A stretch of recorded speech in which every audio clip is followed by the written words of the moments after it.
Lead me astray, oh take me away to places so strange. Nice country. Yeah. It's everywhere. Yep. It's so nice to be away. It is. And into the blue, so lovely. Embraces weary soul, roam free and with the breeze. The Perry Sand Dunes were an interesting place to go to see that much sand in such a small area. Just a few kilometres north of Mildura, suddenly these beautiful sand dunes. It's a little bit like Central Australia, where I've been a few times.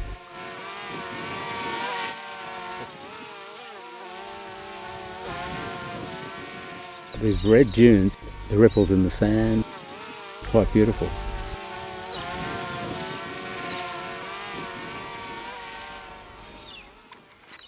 Road trips. Road trips are great. I love driving where I haven't been before. So, never been north of Mildura before. I think everyone likes the idea of a road trip, and here we are, sort of flying along into unknown country, and of course suddenly, surprisingly, you're in desert area earlier than you would expect. Oh my God, is that a bra tree?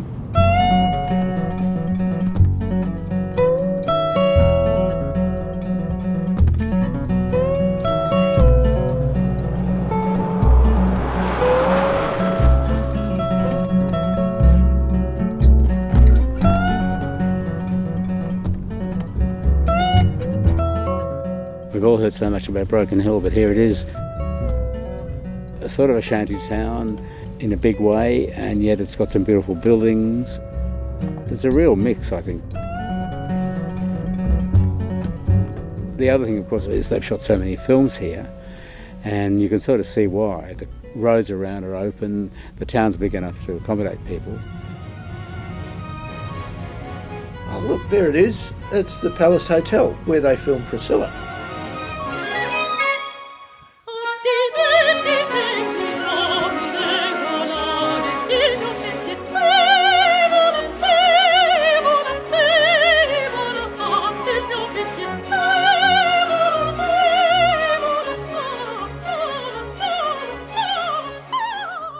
It is a beautiful, wide open town in many ways, but it's also, for my mind, a little bit parochial, a little bit of a worry. I can see why the men in Priscilla might have been nervous going there, although they weren't really, whether they seemed to cope quite well. A lot of mines. That was the thing that struck me, actually. It's surrounded by dirt. Lots of dirt. Well, it goes back a long way, doesn't it? And then surrounding Broken Hill you have desert. It's sort of plonked in the middle of the desert.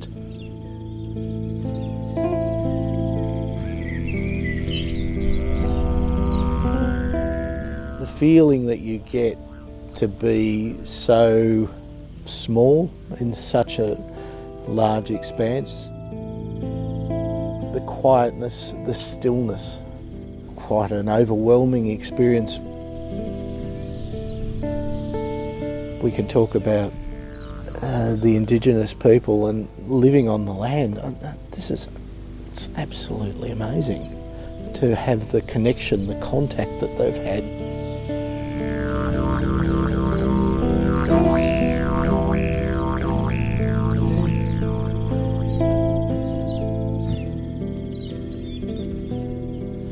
Here we are in Mulberry Vale cabins or cottages, being out of town and just looking straight out into the desert.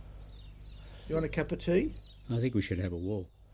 The moment you came out on the veranda, the moment you walked away from the house, there was red earth and spinifex scrub and nothing else, which was wonderful, because the thing that I love about the desert is that you walk in the desert and you see more. You know, a lot of people say the desert is empty and bare. I would want a couple of days there, maybe a bit of a look, but you could spend months there, because every time you go for a walk you see something beautiful. And from Mulberry Vale we could walk out as far as we liked It was our front garden. In the morning, the sunrise, looking out to the east, the amazing colours, the amazing feeling that you get from it.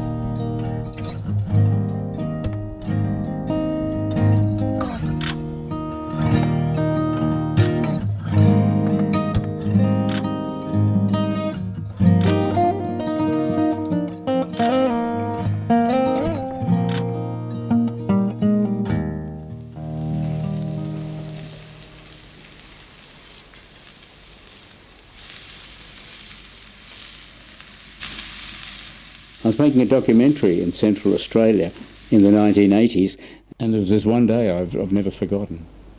We arranged to go to this extraordinary place, Possum Country, which was the land of an old man. I can't remember his name. Very, very quiet, lovely old man. But because this place had been a cattle station for a very long time, he hadn't been there since he was about 20. As soon as we got there, he sort of disappeared. And I said to someone, "So where's the old guy?" And they said, "Oh, look, he's gone to be quiet." I saw him down by this creek bed. Came back and said, "What's happening with the old man?" They said he hasn't been back to his country for over 40 years and he feels incredibly guilty. Really awful to see his sadness over the fact that he hadn't looked after his land. What they say is, "Poor fella, my country." It's terrible. Anyway, later he took us up and we did our filming. We were up in a cave in the beautiful Possum Country hills. And you look out over that land and you see, for being with that old man, you see the love that they have for that country is palpable.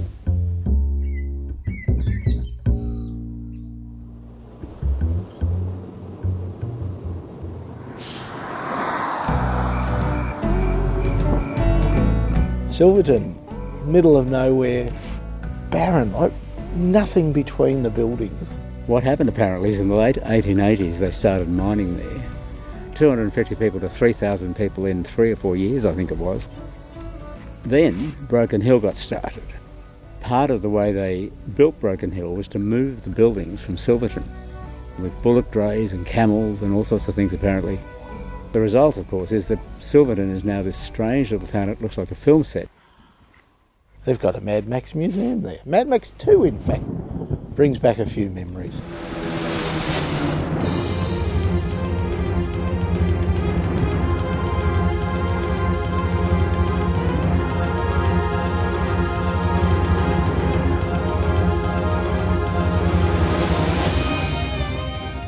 Oh, Carl, awful. Take 2.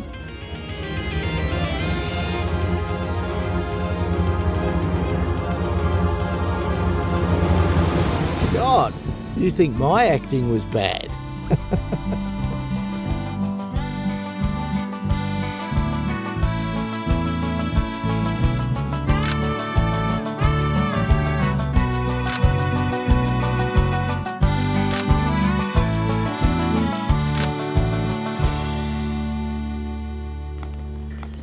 It is like a ghost town to a certain degree. You think of people living through this particular part of the world and go back 150 years. Wow, that's pretty isolated stuff.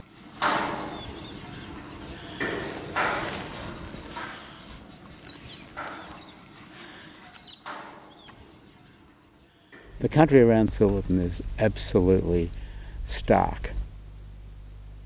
Completely empty and bare. We had lunch there, just sitting in the middle of this desert with our cut sandwiches. Quite bizarre.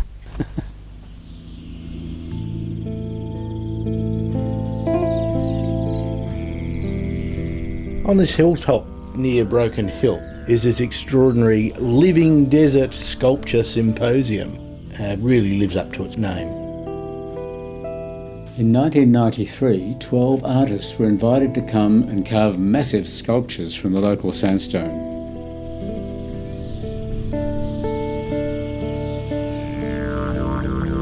Several are by Indigenous sculptors, as well as other Australians and international artists from the likes of Georgia, Syria and Mexico.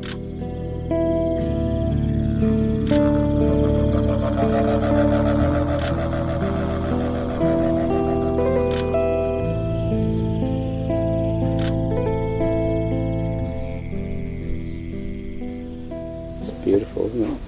Look at this beautiful, clear skies, middle of nowhere. Middle of nowhere.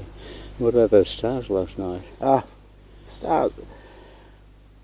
It's actually mind-boggling.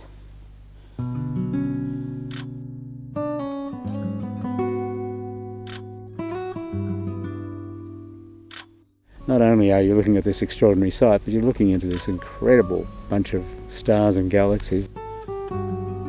I can't remember anything like that since I was 14 or 16 in Brisbane. Brisbane was clear as skies back in those days. What we saw last night, the Northern Hemisphere would kill for, because we in the Southern Hemisphere face the middle of the Milky Way. Milky Way. So middle of the galaxy, so we actually see it much better. And we did last night. It was absolutely brilliant. Where to next? Where to next, yeah. More road trip. I like road trip. And Mungo. Lake Mungo, always wanted to go there. Yeah, me too. Of all the places I've been, we both heard a lot about it. I've been wanting to go there for years. Yes, likewise.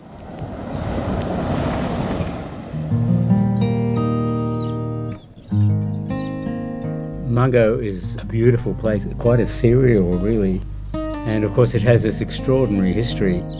I think it's been since about 1968 they found some remains, first of Mungo woman and then Mungo man. They thought initially that it was around about 25,000 years old until they went further and investigated and found that they were 45,000 years old and changed the history of human populations.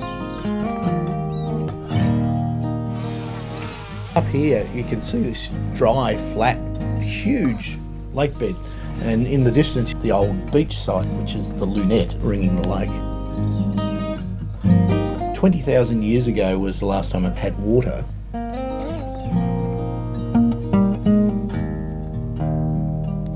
The whole Mungo area was a sheep station for about 100 years. It's now been returned to the traditional owners. 3 tribes look after the country. The shearing shed was actually built by Chinese labourers who, looking through the cracks in the building, could see the lunettes or beaches in the distance, and they actually named them the Walls of China. Amazing to think that people lived and fished and spent their whole lives in this place. And there are many artefacts and fossils found here over the years, huge numbers, that show this lifestyle and this background.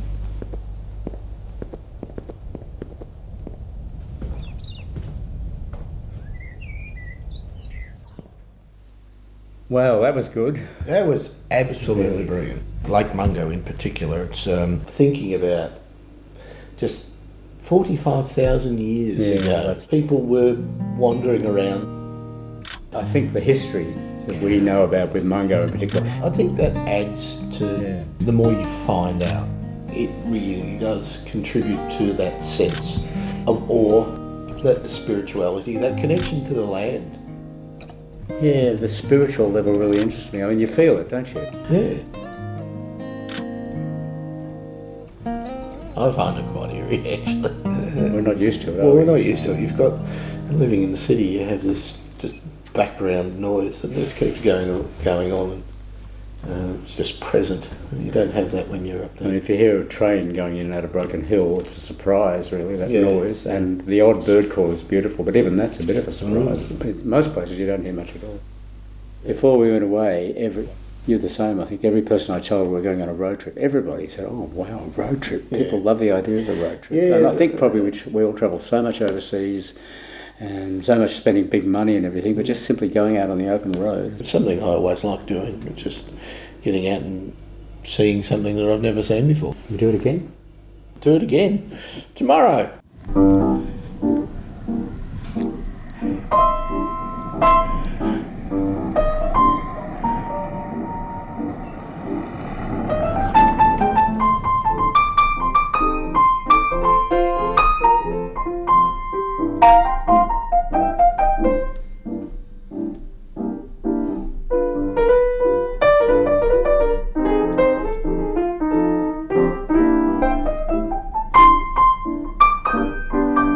Lead me Oh, take me away to places so strange and lovely, beyond the clouds and into the blue so lovely. Embrace this weary soul, roam free and with the breeze.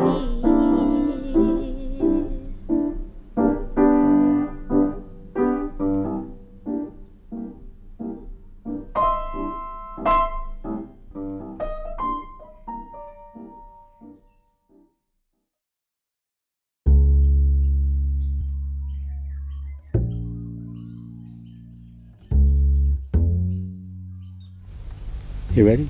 You're rolling. Am I rolling?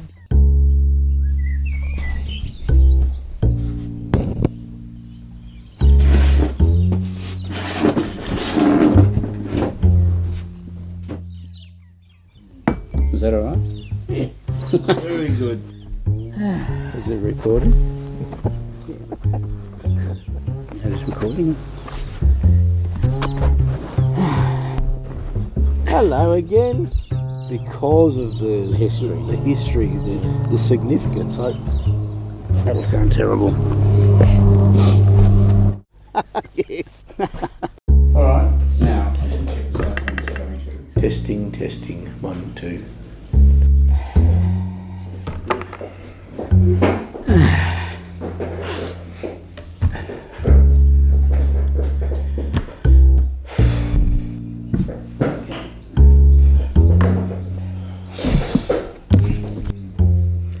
well, that was fantastic, wasn't it?